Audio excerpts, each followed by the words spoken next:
देखिए बच्चों, कल हमने नंबर सिस्टम पढ़ा था, संख्याएं पढ़ी थी।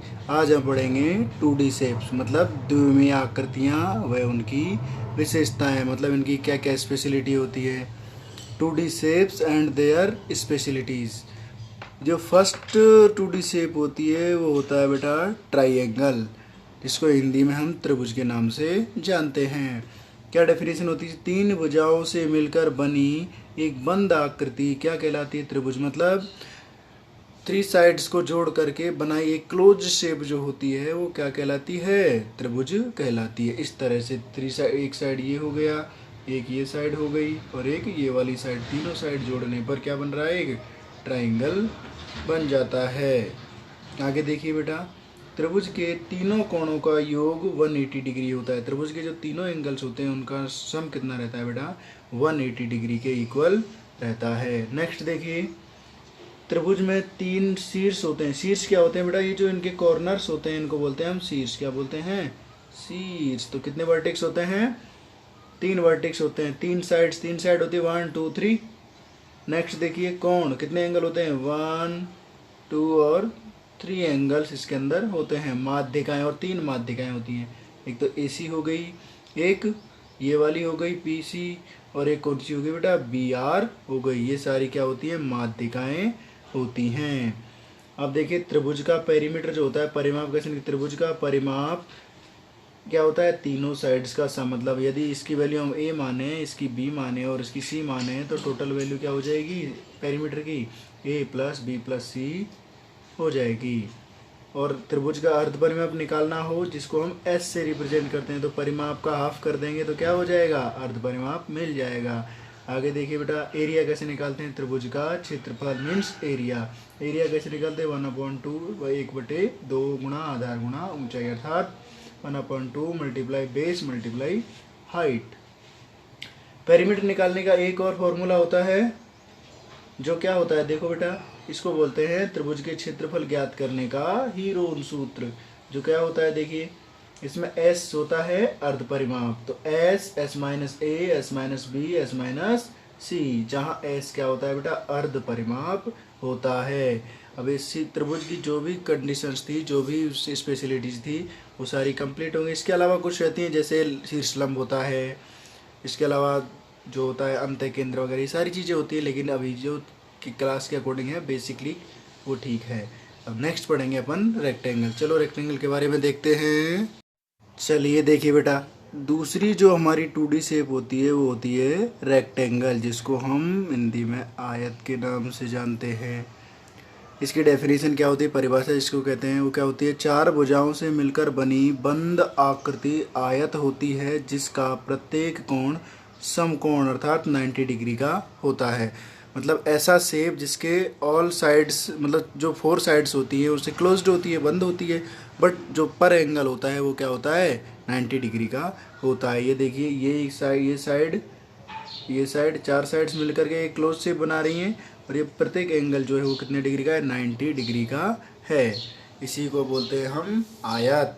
इसके बारे में आगे देखिए बेटा, आयत के जो चारों कोण होते हैं उनका मान 360 डिग्री होता है। आयत के सभी चारों कोणों का मान कितना होता है बेटा? 360 डिग्री। मतलब all angles of a rectangle is 360 degree. आयत के आमने सामने की भुजाएं पैरेलल होती है, मतलब समांतर होती है। आयत के आमने सामने की भुजाएं क्या होती है बेटा? समांतर होती हैं। और प्रत्येक एंगल जो होता है, मतलब प्रत्येक कोण 90 डिग्री का होता है। मतलब इन फ्रंट ऑफ साइड जो होती हैं वो क्या होती हैं? पैरेलल होती हैं। और पर एंगल कितना होता है? 90 डिग्री का होता है।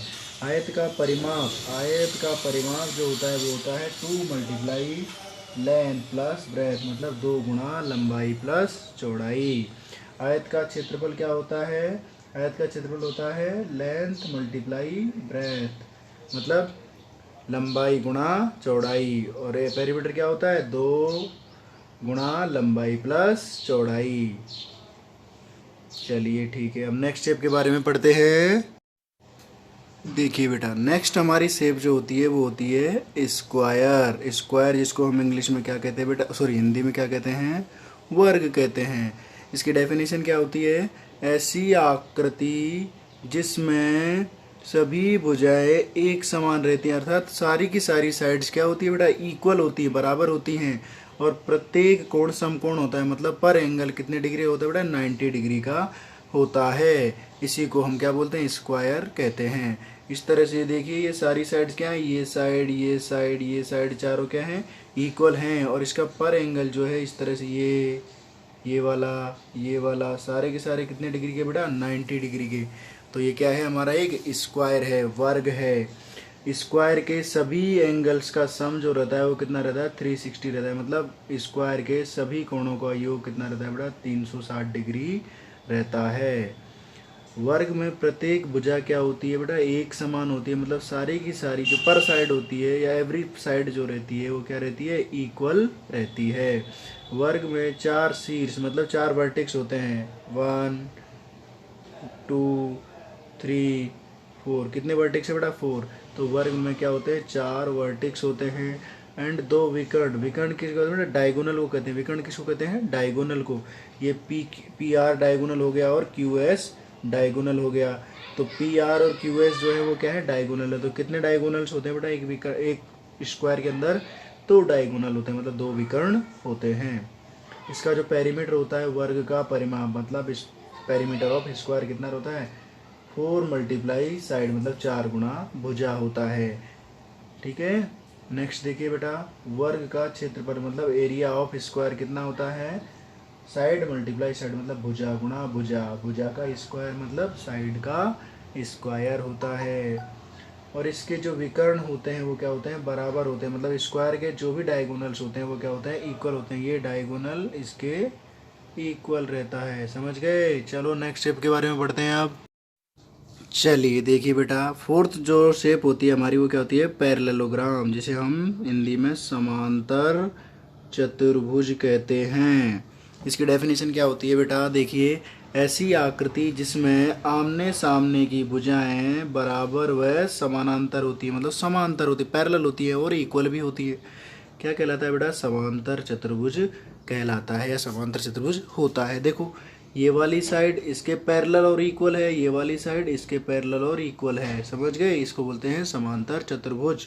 समांतर और क्या होता है इसमें, समांतर चतुर्भुज में एक भी कोण समकोण 90 डिग्री का नहीं होता है।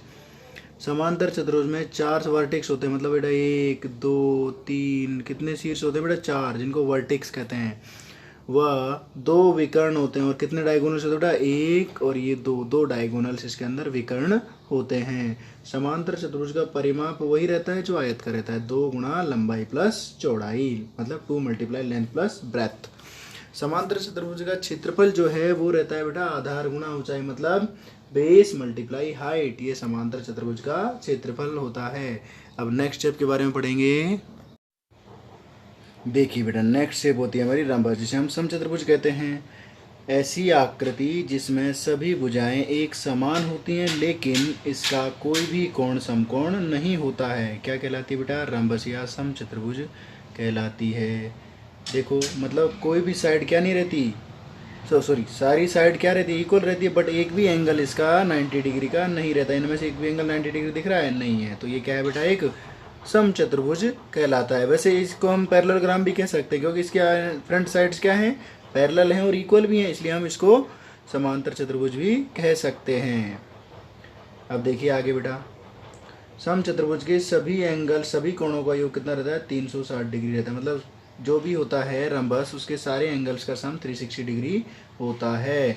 समचतुर्भुज के विकर्ण समकोण पर एक दूसरे को कट करते हैं। मतलब जो रंबस होता है उसके सारे एंगल से एक दूसरे को कहाँ करते हैं बेटा, 90 डिग्री के एंगल पर कट करते हैं। मतलब ये सारे एंगल्स कितने कितने हो जाएंगे बेटा, 90 के हो जाएंगे। देखिए अब इसका पेरीमीटर, समचतुर्भुज का परिमाप 4 गुणा भुजा, मतलब 4 मल्टीप्लाई साइड रहता है। समचतुर्भुज का जो एरिया होता है, क्षेत्रफल, वो क्या रहता है बेटा, 1/2 मल्टीप्लाई विकर्णों का गुणनफल, अर्थात प्रोडक्ट ऑफ देयर डायगोनल्स, मतलब विकर्णों का गुणनफल। यदि हमें इसके डायगोनल्स की वैल्यू पता हो तो हम क्या कर सकते हैं बेटा, इसकी एरिया हम निकाल सकते हैं। और इसमें भी क्या होते हैं, 4 वर्टेक्स होते हैं। और क्या होते हैं बेटा, 4 वर्टेक्स, साथ ही साथ क्या होते हैं, 2 डायगोनल्स इसके अंदर होते हैं। समझ गए।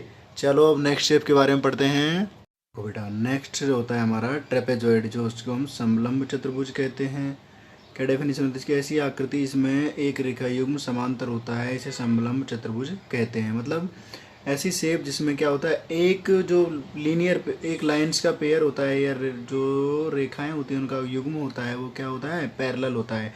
जैसे इसमें ये लाइन और ये लाइन क्या है, पैरेलल है। इसमें ये लाइन और ये लाइन क्या है बेटा, पैरेलल है। तो ये दोनों क्या है बेटा, ट्रेपेजॉइड है, समलंब चतुर्भुज है। तो समलंब चतुर्भुज के भी सभी कोणों का योग कितना रहता है, 360 डिग्री रहता है। समलंब चतुर्भुज का क्षेत्रफल जो रहता है 1/2, दोनों साइड्स का सम, मतलब ये सपोज इसको ए माने और इसको बी माने, इसको ए मान सकते हैं, इसको बी मान सकते हैं, इन दोनों का सम करना है और मल्टीप्लाई करना है इन दोनों के बीच की हाइट। जैसे ये यहाँ पर ये हाइट है, इसमें हमें हाइट निकालनी पड़ती है। इस तरह से हमें दोनों साइड्स का सम मल्टीप्लाई हाइट करके हम इसका एरिया निकाल सकते हैं। समांतर चतुर्भुज में एक समांतर रेखा युग्म होना क्या होता है बेटा, नेसेसरी होता है, अनिवार्य होता है, कंपलसरी होता है। मतलब एक यदि पेयर लाइंस पेयर का युग्म जो पैरेलल लाइंस का पेयर है वो कॉमन है तो वो क्या कहलाता है, ट्रेपेजॉइड कहलाता है, समलंब चतुर्भुज कहलाता है। इसका जो पेरीमीटर होता है वो बेटा यदि हमें साइड्स की वैल्यू गिवन हो तो निकाल सकते हैं, वरना इसका पेरीमीटर का कोई फॉर्मूला नहीं होता है। चलिए नेक्स्ट शेप के बारे में पढ़ते हैं। देखो बेटा, उससे अगली शेप होती है हमारी सर्कल, जिसको हम वृत्त कहते हैं। अब वृत्त की क्या डेफिनेशन होती है बेटा, ऐसी आकृति जिसकी एक बिंदु से समान दूरी पर एक पथ बना होता है। अर्थात क्या कह सकते हैं इसको, मतलब एक बिंदु से समान दूरी पर स्थित बिंदुओं का जो सेट होता है, समुच्चय होता है, ग्रुप होता है, वही क्या कहलाता है बेटा, वृत्त कहलाता है। समझ गए? जैसे देखो ये पॉइंट है, इस पॉइंट से चारों तरफ सेम डिस्टेंस पर ये जो पॉइंट सर पथ बना हुआ है, ये जो पाथ बना हुआ है, इसी को क्या बोलते हैं हम, समवृत्त कहते हैं। यह बिंदुपथ वृत्त की परिधि का, और ये जो बिंदुपथ होता है इसी को क्या कहते हैं, वृत्त की परिधि। और ये बिंदुपथ बना होता है, ये क्या होता है, एक जो डिस्टेंस लेते हैं उसको बोलते हैं हम त्रिज्या, जिसको आर से हम रिप्रेजेंट करते हैं। इस आर त्रिज्या के रेडियस में चारों तरफ ये बना हुआ रहता है, इसे हम रेडियस कहते हैं। इसका जो सरकमफ्रेंस होती है वृत्त की परिधि, इसको हम सरकमफ्रेंस कहते हैं। इसकी वृत्त की परिधि का फॉर्मूला होता है 2πr। यदि हमें रेडियस पता है तो हम इसका पेरीमीटर निकाल सकते हैं, पेरीमीटर भी निकाल सकते हैं और परिधि भी निकाल सकते हैं। वृत्त का परिमाप जो होता है वो कितना रहता है बेटा, 2πr। परिधि और परिमाप सेम रहते हैं। और वृत्त का क्षेत्रफल रहता है πr²। अर्थ है मतलब क्या है इसका मतलब, यदि हमारे पास रेडियस गिवन है तो हम पेरीमीटर भी निकाल सकते हैं, सरकमफ्रेंस भी निकाल सकते हैं और एरिया भी निकाल सकते हैं। इस तरह सारी चीज़ें हम निकाल सकते हैं। अब नेक्स्ट शेप पढ़ेंगे बेटा, क्या है next shape, semi circle. Semi circle के बारे में पढ़ते हैं। देखिए नल सबसे लास्ट शेप होता है बेटा सेमी सर्कल, जिसको हम अर्धवृत्त कहते हैं। यदि क्या किया जाए, सर्कल को वृत्त को बीच में से काट दिया जाए तो 2 टुकड़े कर दिए जाएं तो वह अर्धवृत्त बन जाता है। अर्थात बेटा जो डायमीटर होता है, जो व्यास होता है, उस पे से उसको काट दिया जाए तो क्या बन जाते हैं, 2 अर्धवृत्त बन जाते हैं। जैसे जो डायमीटर होता है वो क्या होता है, रेडियस का डबल होता है। डायमीटर इक्वल होता है 2r, मतलब रेडियस का डबल। तो सीधा होता है, इसको बीच में से काटने पर अर्धवृत्त बन जाता है। इसे हम क्या कहते हैं बेटा, अर्धवृत्त कहते हैं। अर्धवृत्त में क्या क्या होता है बेटा, अर्धवृत्त को बनाने के लिए व्यास से इसको काटना होता है, मतलब व्यास के सिरों से इसको काटना होता है। अर्धवृत्त की जो परिधि होती है, अर्थात सरकमफ्रेंस ऑफ सेमी सर्कल जो होता है वो रहता है πr। और अर्धवृत्त की जो परिधि होती है बेटा, मतलब पेरीमीटर ऑफ पेरीमीटर ऑफ जो सेमी सर्कल होता है वो कहता है πr+2r। 2r क्यों जुड़ा बेटा है, क्योंकि इसमें ये रेडियस और r+r 2r जुड़ जाता है। नेक्स्ट होता है हमारा एरिया ऑफ सेमी सर्कल, मतलब अर्धवृत्त का क्षेत्रफल कितना होता है, जो सर्कल का होता है वो कंप्लीट रहता है πr²। और यदि इसका आधा कर दिया जाए तो क्या बन जाता है बेटा, अर्धवृत्त का। तो अर्धवृत्त का एरिया होता है 1/2 πr²। ये रहता है अर्धवृत्त का क्षेत्रफल। ठीक है, अब इनके बारे में कुछ 1-2 महत्वपूर्ण तथ्य हैं, 4 जो भी हैं उनके बारे में अभी पढ़ेंगे। चलिए देखिए बेटा, नेक्स्ट जो 2D शेप होती है वो होती है हमारी पेंटागन। कौन सी होती है बेटा, पेंटागन होती है। पेंटागन में क्या होता है, देखो इसमें 5 भुजाएं होती हैं जो बराबर भी हो सकती हैं और नहीं भी। मतलब ये 5 साइड्स या तो इक्वल होंगी जब इक्वल कंडीशन होगी तो इसके सारे एंगल 108 डिग्री के हो जाएंगे। कितने हो जाएंगे बेटा? 108 डिग्री, 108 डिग्री। क्या कंडीशन होगी इसके लिए? ये सारी साइड्स क्या होनी चाहिए? इक्वल होनी चाहिए। इसके सारे एंगल्स का सम कितना रहता है बेटा? इंटरनल एंगल्स का आंतरिक कोणों का योग 540 डिग्री या 540 डिग्री रहता है। और जिसकी साइड्स इक्वल नहीं होंगी, ये एक सारी क्या है, सब अलग अलग है, तो इसको क्या बोलेंगे बेटा?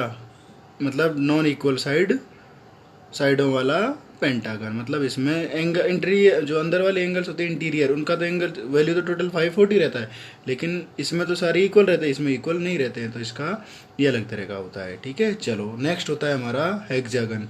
इसको बोलते हैं षटभुज, मतलब 6 भुजाओं वाला।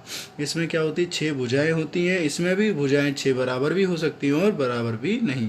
जरूरी नहीं हेक्सागन में सारी की सारी भुजाएं बराबर हो सकती है और नहीं भी। तो जिसमें सारी भुजाएं बराबर होती है उसमें, और जिसमें सारी भुजाएं बराबर नहीं होती उसमें, दोनों में ही टोटल एंगल्स का सम कितना रहता है बेटा? 720 डिग्री रहता है। 720 डिग्री रहता है। तो अब देखिए, तो इसकी सारी साइड इक्वल है, तो क्या करोगे? यदि एक एंगल की वैल्यू निकालोगे तो कितनी आ जाएगी यहाँ से बेटा? 120 डिग्री। कितनी आ जाएगी? 120। सारी कितनी हो जाएगी? 120 डिग्री, 120, 120 और 120, और कितना हो गया? 120। इस तरह से सारी साइड वो 120 डिग्री की हो जाएंगी। और ये जो है इसकी कोई साइड इक्वल नहीं है, तो इसमें एंगल्स की वैल्यू हम नहीं बता सकते। तो इस तरह से हेक्सागन होता है। अब एक लास्ट बचा है अपना, जिसका नाम है बेटा ऑक्टागन, जिसके बारे में पढ़ेंगे। चलो देखो, देखिए बेटा, लास्ट जो शेप होता है अपना 2D शेप, वो क्या होता है? ऑक्टागन, जिसको हम अष्टभुज कहते हैं। इसमें 8 भुजाएं होती हैं जो बराबर भी हो सकती हैं और बराबर नहीं भी। मतलब कंडीशन ये है, यदि सारी साइड्स इक्वल होंगी तो उसके सारे एंगल इक्वल होंगे, और यदि सारी साइड्स इक्वल नहीं है तो उसके सारे एंगल भी इक्वल नहीं होंगे। अर्थात सारी साइड यदि बराबर है तो सारे एंगल जो कोण होंगे वो भी बराबर होंगे, और जिसके बराबर नहीं होंगे उसके सभी कोण अलग अलग होंगे। देखो, इसके सभी कोणों का योग जो रहता है वो 1080 डिग्री होता है। कितना होता है? 1080 डिग्री। सभी भुजाओं वाले समान भुजाओं वाले अष्टभुज में सभी कोण 135 डिग्री के होते हैं। मतलब जिसकी सारी भुजाएं सेम होती हैं उसमें एक एंगल कितने डिग्री? 135 डिग्री का होता है। कितना होता है? 135 डिग्री का होता है। कितना होता है बेटा? 135। देखिए, ये सारा कितना है? इसमें जितना भी देखोगे सारे एंगल्स काउंट करोगे, ये जितने भी 8 एंगल्स है सारे कितने कितने डिग्री के होंगे बेटा? 135 डिग्री के होंगे। और सारा का सम कितना हो जाएगा? 1080 डिग्री। इसी तरह जिसकी साइड बराबर नहीं रहती उसमें क्या है? एंगल की वैल्यू सब में अलग अलग हो जाती है। अब इसका एक महत्वपूर्ण पॉइंट है, जो क्या है कि किसी भी बहुभुज में आंतरिक कोणों का योग जो रहता है वो 180 डिग्री मल्टीप्लाई एन से हम निकाल सकते हैं। इसका मतलब क्या होता है? Number of side. मतलब एन का मतलब क्या है यहाँ पर? Number of side. मतलब एन जो है किसी भी जो भुजाओं वाला बहुभुज होता है उसमें से एन की वैल्यू पुट करेंगे तो क्या आ जाएगी? उसके टोटल एंगल्स की सम आ जाएगा। इस तरह से हम टोटल एंगल्स की वैल्यू निकाल सकते हैं। इस तरह से हमारी ये 2D ख़त्म होती है। अब आगे नेक्स्ट हम त्रिभुज और मतलब ट्रायंगल और ट्रायंगल के टाइप्स के बारे में विस्तार से या डिटेल्ड पढ़ेंगे।